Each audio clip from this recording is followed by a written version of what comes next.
There are questions being raised about what Prince Harry's actually up to in America. He's been labelled a glorified house husband by insiders who claim he's not really doing anything in America, as questions really kind of swirl over his career and then, of course, long-term future in California. What are you hearing? Well, I'm hearing roughly the same. That's what sources are saying. Sources are saying he's not really doing anything. Glorified house husband is the thing. But I also think we need to look at it also at face value. What is he doing? Okay, he's working behind the scenes on the Invictus Games. That's obviously a long-term project that he's had before he stepped away as a working member of the royal family, and before he moved over to California. But you know, when it comes to what he's been doing, they obviously, the couple, the Sussexes, signed this huge big money Netflix deal, 5-year deal in 2020 that's now been completely downgraded to a first look deal. Then came Spare, that book, in his memoir in 2023. Again, a trashathon of the royal family, after, of course, the Harry and Meghan documentary that they produced and starred in on Netflix. I say documentary, it was more of a kind of docu-reality series. But that's the thing. Here's Meghan now. And when it comes to at the Sundance Film Festival, although Prince Harry was listed as an executive producer and he was there smiling for pictures and greeting some of the people in the film, he wasn't doing much interviews. No, Meghan was the one who was actually promoting the project, bless her. And then also Meghan at the moment, she's the one doing the With Love Meghan series. She's the one trying to flog her jam and her brands and her cookies and her flour sprinkles and honeys and jams and everything else that she's doing in as ever. I mean, listen, I know I say it like that, but listen, at least she's actually doing something. When we're looking at Harry, we have to look at it. What's he doing? What big public venture is he doing? What philanthropic endeavor is he going to next, apart from these quasi-royal tours with Meghan, strutting across the world on quasi visits, which aren't even doing anything? They're not proper state visits. They're not organized through the royal family. And that's what you've got to ask yourself. You've got to look, what is he actually doing? Not much is the answer. And bearing in mind, they have massive overheads. They have to pay, it's estimated $2 to $3 million a year for their private security. They've got a huge mortgage payment, up to estimates are saying $10 million on their big Montecito mansion. So this is the thing. You look at Harry now.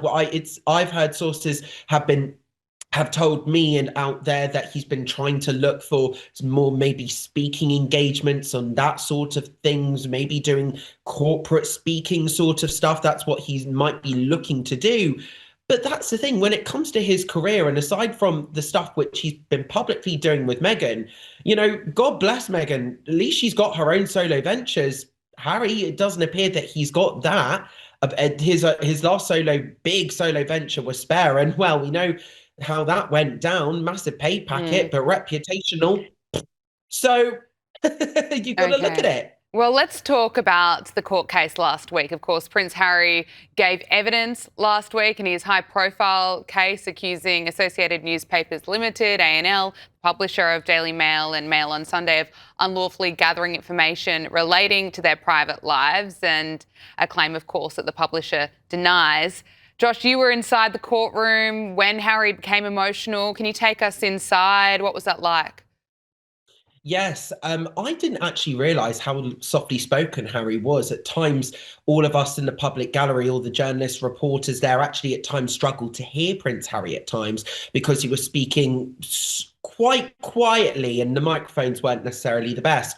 But yes, what I would say is my first assessment of it, he was very much angry, very much frustrated. The judge intervened 3 times during his testimony, the judge saying a number of times that the judge was trying to be quite nice to Harry. The judge said, I see this on the stand all the time. Witnesses feel like they have to make a point or argue or whatever. You do not have to do that. Please just answer the questions, because Harry was trying to make these big points about how it affected his life, and he was trying to almost argue against the barrister from Associated Newspapers when putting a question to him. At times, Harry was like, "Well, I dispute the facts of this question," and was trying to almost argue back against the barrister. barrister. So he appeared very much frustrated, very much angry. But the testimony was contradictory because on one hand, he was saying how, oh, it's not possible. My inner circle wouldn't leak to the press. They know journalists. They know who's who. They wouldn't leak. But then on the other hand, he was also saying things of, well, my circle of trust and my circle of knowledge was decreasing. And if I did get suspicious, I would cut people off. So the testimony at times appeared quite contradictory in that way. When he got emotional, that was very much towards the end of the testimony, because these are historic allegations going back to the late 90s to the early 2010s with some of these articles. So he didn't have to mention Meghan. Meghan actually had zero any relevance to this case whatsoever. All of these articles that he was accusing the Mail Group of unlawful information gathering did not relate to Meghan whatsoever. And he said at the end, with a cracked voice, holding back tears, saying, as I said before, they've made my wife's life an absolutely miserable, was the quote.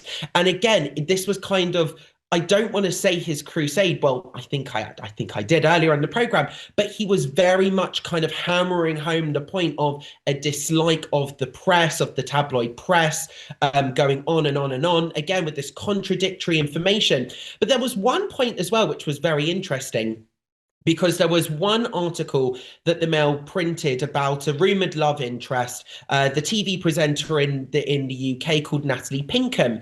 And Prince Harry said Natalie Pinkham has not been and never has been a source, even though her words were actually directly attributed in that article. So the judge actually had to tell Harry what a source in journalism was. Wow. It's not just people behind the scenes necessarily leaking information. You know, if a journalist phones up a person and asks for a quote and they give a quote, that is effectively a source, something which Prince Harry might not have necessarily have been aware of, it seems to be. So it was absolutely riveting testimony. I would say definitely dramatic, definitely contradictory.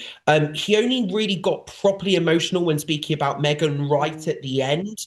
But there was quite a lot of revelation. So he didn't deny using a social media platform, Facebook. However, he did deny using the name Mr. Mischief, which was quite entertaining in the courtroom. And at the beginning, there was a bit of a hoo-ha, a bit of confusion over how he was going to be referred to, whether they referred to him as His Royal Highness. Of course, that HRH title should remain inactive as he's not a working member of the royal family. So that was the kind of deal that was struck with Her Late Majesty the Queen.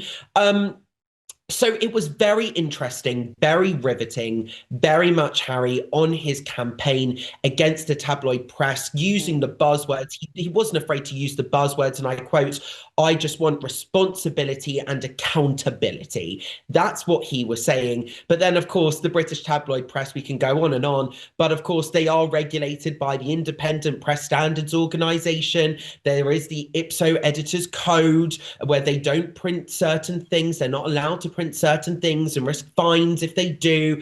And obviously the News of the World newspaper was shut down back in the day as well. So the press is in a different place now. There is responsibility, there is accountability. And Prince Harry, of course, not necessarily knowing all the facts, or at least not wanting to present all the facts. And I think to a certain extent, not wanting to accept the fact that the Associated Newspapers would never reveal their sources, and no journalist would ever reveal their sources. But it was very, very clear, at least from the articles, that at least with some of them, and at least this is what the Associated Newspaper lawyer and barrister tried to present in the case, which actually, there were probably leaks in his inner circle, something in which he probably just, or at least from the testimony, it seems that he just didn't want to accept.